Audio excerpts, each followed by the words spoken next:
Pogo was curled up at the edge of the bed, affectionately chewing on a sock. Sandy turned to look out the window. The first star of the night was visible, sticking like a glittering burr to the black hide of night. She closed her eyes and made a wish, and the star exploded. Or at least it appeared to. There was a flash of light, immense and hauntingly silent, and for a moment Sandy's street was so brightly illuminated it might have been midday. Then the light was gone, and the star was where it had been. But something new had arrived in the night sky. Sandy untangled herself from the knot of arms and knees, threw on a bathrobe, and dashed downstairs and out into the street, Pogo bounding after her.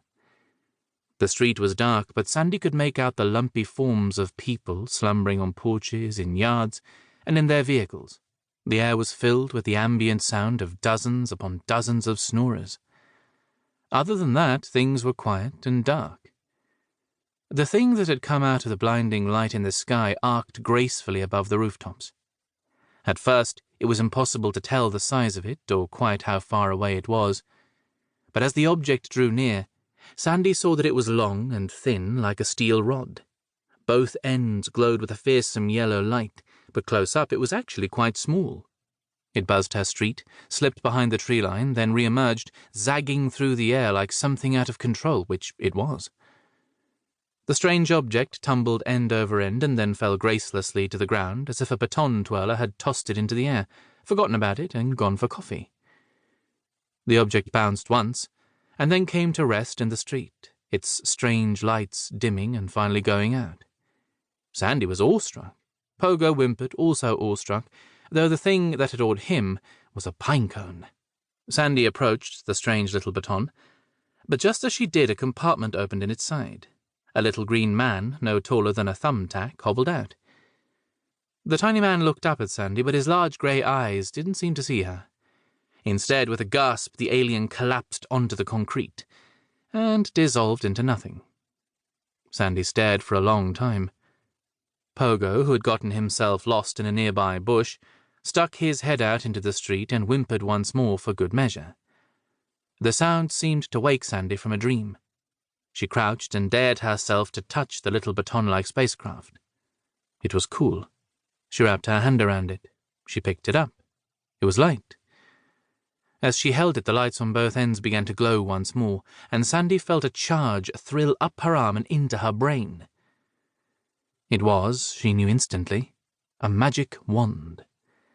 And though Sandy herself could not see it, this was the moment her eyes, which had been partly hazel with green flecks, turned a brilliant white. "I want to be alone," she said, as if the wand had taught her the word she needed. An arc of white-yellow light crackled from one end of Sandy's wand. There was a horrible flash, and when Sandy's eyes adjusted to the darkness once more, something had changed.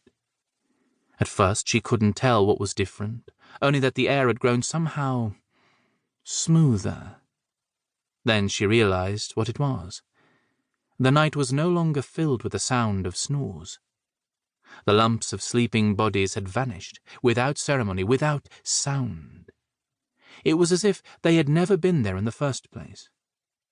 This, then, was silence. This, then, was solitude. Sandy loved it.